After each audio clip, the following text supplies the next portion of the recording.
जय हिंद, वंदे मातरम, भारत माता की जय। स्वागत करते हैं भाई और बहनों आप सभी का एक बार फिर से सरकारी न्यूज चैनल में। दोस्तों आपको बता दें इस वक्त की ताजा अपडेट निकलकर सामने आ रही है एम्प्लॉय पेंशन स्कीम 1995 को लेकर। जी हाँ दोस्तों, आप सभी को बता दें एम्प्लॉय पेंशन स्कीम 1995 को लेकर सरकार ने अपनी प्रतिक्रिया दे दी है। और जो आपकी लंबे समय से ये मांग बनी हुई थी, एम्प्लॉय पेंशन स्कीम 1995 के पेंशन भोगियों को एक समान संहिता के तहत बढ़ी हुई पेंशन 7,500 प्लस डीएनएस अलाउंस का लाभ हम सभी पेंशनर्स भाइयों को मिल जाना चाहिए। उस मांग को लेकर यहाँ पर केंद्र सरकार द्वारा यहाँ पर एक नोटिफिकेशन जारी किया गया है। जी हाँ दोस्तों, आपको बता दें केंद्र सरकार के अंतर्गत एक नोटिफिकेशन जारी किया गया है जो कि सभी पेंशनर्स के पक्ष में निकलकर सामने आ रहा है। क्योंकि आपको बता दें पेंशनर्स भाई चाहते थे कि हमें यहाँ पर बढ़ी हुई पेंशन 7,500 प्लस डीएनएस अलाउंस का लाभ हमारे बैंक अकाउंट में क्रेडिट किया जाए, लेकिन यहाँ पर सरकार का ये कहना था कि सरकार के पास इतना बजट नहीं है कि सभी पेंशनर्स भाइयों की पेंशन में एक साथ वृद्धि कर सके। लेकिन आपको बता दें हाल फिलहाल में देश के प्रधानमंत्री माननीय श्री नरेंद्र मोदी जी द्वारा एक ताजा अपडेट निकलकर सामने आ रही है, एक घोषणा की गई। हालांकि दोस्तों आप सभी को बता दें आज यहाँ पर जो है पूरा का पूरा बजट भी तैयार किया गया है ताकि आपको यहाँ पर पेंशन भी मिल सके। जी हाँ दोस्तों, अतिरिक्त बजटीय सहायता में हो गया है फाइनल निर्णय। अब इस नियम के तहत मिलेगा आपको ज्यादा फायदा। जी हाँ दोस्तों, आप सभी ने बिल्कुल सही कहा। आपको बता दें जो नए श्रम मंत्री हैं भूपेंद्र यादव जी, उनकी अध्यक्षता में इस पर निर्णय लिया गया है। आपको बता दें जब यहाँ पर भूपेंद्र यादव जी ने अपनी शपथ ग्रहण की थी तभी सभी पेंशनर्स भाइयों से यह वादा किया था कि जैसे हमारी सत्ता आएगी हम उस पर यहाँ पर पेंशन पर यहाँ पर अपनी पूरी बात रखेंगे और इन पेंशनर्स को बढ़ी हुई पेंशन 7,500 प्लस डीएनएस अलाउंस का लाभ उनको दिलाकर रहेंगे। दोस्तों वो फाइनली दिन आ चुका है जब आपको बढ़ी हुई पेंशन 7,500 प्लस डीएनएस अलाउंस का लाभ आपके बैंक अकाउंट में क्रेडिट सरकार करने जा रही है। जी हाँ दोस्तों, आपको बता दें इससे पहले भी पेंशनर्स भाई यहाँ पर कई बार इस मुद्दे को उठा चुके थे और इस पर फाइनल निर्णय नहीं हो पा रहा था कि यहाँ पर किस प्रकार से पेंशनर्स को यहाँ पर न्याय मिलना चाहिए। फेयर गो फेयर पेंशनर्स। जी हाँ दोस्तों, आपको बता दें कि पेंशनर्स भाइयों के लिए कई बार एनएससी के अध्यक्ष कमांडर सुखरावत ने दिल्ली के रामलीला मैदान में इस मुद्दे को उठाया है और सरकार से एक दरखास्त की कि यहाँ पर इन पेंशनर्स को इनका हक का पैसा मिलना बेहद जरूरी है। लेकिन सरकार इन बातों पर कोई भी गौर नहीं दे रही थी। जिसके बाद आपको बता दें इससे पहले भी संतोष कुमार गंगावर जो रहे थे श्रम मंत्री, पुराने श्रम मंत्री संतोष कुमार गंगावर, उन्हें एक बार नहीं कई बार यहाँ पर ज्ञापन सौंपा गया था, लेकिन उनकी अध्यक्षता में कोई भी इस पर फाइनल निर्णय नहीं पाया था कि पेंशनर्स भाइयों को ज्यादा प्रॉफिट मिलना चाहिए या फिर कम मिलना चाहिए। हाल फिलहाल में दोस्तों आप सभी को बता दें देश के प्रधानमंत्री नरेंद्र मोदी जी ने ये फाइनल, जी हाँ दोस्तों आप सभी को बता दें ये फाइनल निर्णय कर लिया है कि एम्प्लॉय पेंशन स्कीम 1995 के पेंशन भोगियों को एक समान संहिता के तहत, जी हाँ दोस्तों एक समान संहिता के तहत ये लाभ उनके बैंक अकाउंट में क्रेडिट किया जाएगा। मतलब सीधी सीधी बात है कि यहाँ पर जो क्रम तैयार किया गया है वो यहाँ पर 5500, 6500 और 7500 रुपए और 8500 और 9500 रुपए के ये यहाँ पर क्रम तैयार किए गए। मतलब आपका सीधा सीधा बता दें कि जिनका जितना ज्यादा कंट्रीब्यूशन रहा है उस आधार पर आपके बैंक अकाउंट में जो धनराशि है वो क्रेडिट की जाएगी।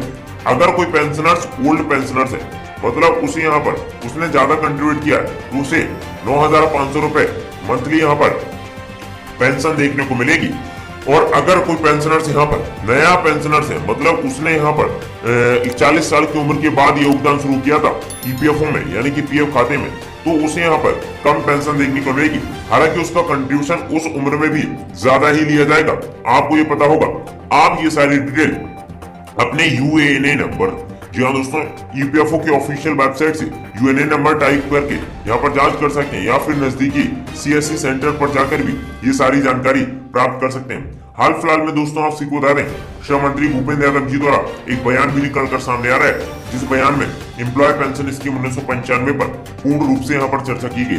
तो दोस्तों आपको बता दें किन किन पेंशनर्स को 9500 रुपए मंथली पेंशन मिलेगी और किन पेंशनर्स को 5500 रुपए से ही काम चलाना होगा। इस वीडियो में सारी खबर को एक एक करके विस्तार से पॉइंट्स पाए जाने वाले हैं। तो दोस्तों आप इस वीडियो में अंत तक बने रहिएगा। दोस्तों इस वीडियो को बनाने में हमें काफी मेहनत लगती है, तो इस वीडियो को दिल से लाइक करने के बाद, चैनल को सब्सक्राइब करने के बाद ऑल नोटिफिकेशन जरूर अंक लेगा। चलिए दोस्तों बढ़ते हैं आज की ताजा बड़ी अपडेट के। लाखों पेंशनर्स को बड़ा फायदा, 15 साल बाद EPFO employ provider fund organisation से मिलेगी 7500 रुपए की मंथली पेंशन। जी हाँ दोस्तों, आपने बिल्कुल सही सुना। ईपीएफओ से पेंशन पाने वाले लाखों लोगों के लिए बड़ी खबर है। दरअसल मई 2020 से 20 की जो यहाँ पर मांग चल रही थी, यहाँ पर 7500 रुपए प्लस डीएनएस अलाउंस की धनराशि मिलनी चाहिए, उसे यहाँ पर पूर्ण रूप से संपूर्ण किया जा रहा है। जी हाँ दोस्तों, आपको बता दें जो सितंबर 2008 से पहले रिटायर्ड हुए हैं और पेंशनर्स कॉम्बिनेशन का ऑप्शन चुना था, उन सभी को अब ये फायदा दिया जा रहा है।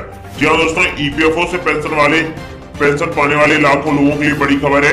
दरअसल मई 2020 से जो यहाँ पर मांग चल रही थी कि फुल पेंशन मिलनी चाहिए, उस मांग को यहाँ पर पूर्ण कर सकती है सरकार। यह फायदा उन लाखों पेंशनर्स को होगा जो सितंबर 2008 से पहले रिटायर्ड हुए हैं और पेंशन कॉम्बिनेशन का ऑप्शन चुना था। आपको बता दें दोस्तों कि यहाँ पर किस प्रकार आपको यहाँ पर ज्यादा प्रॉफिट सरकार देगी। पेंशन कॉम्बिनेशन के तहत पेंशनर्स को रिटायरमेंट पर अपने पेंशन फंड से एडवांस लेने की छूट मिलती है। हालांकि इस व्यवस्था को बीच में खत्म कर दिया गया था और फरवरी 2020 से दोबारा चालू किया गया है। ईपीएफओ ने इस स्कीम को दोबारा शुरू करते हुए कर्मचारी पेंशन संशोधन योजना 2022 नाम दिया है। ईपीएफओ बोर्ड ने अगस्त 2019 में इस नियम में बदलाव को मंजूरी दी थी। इस सुविधा से 6.3 लाख ईपीएस पेंशनर्स को सीधा लाभ होगा जो 2008 से पहले रिटायर्ड हो चुके हैं।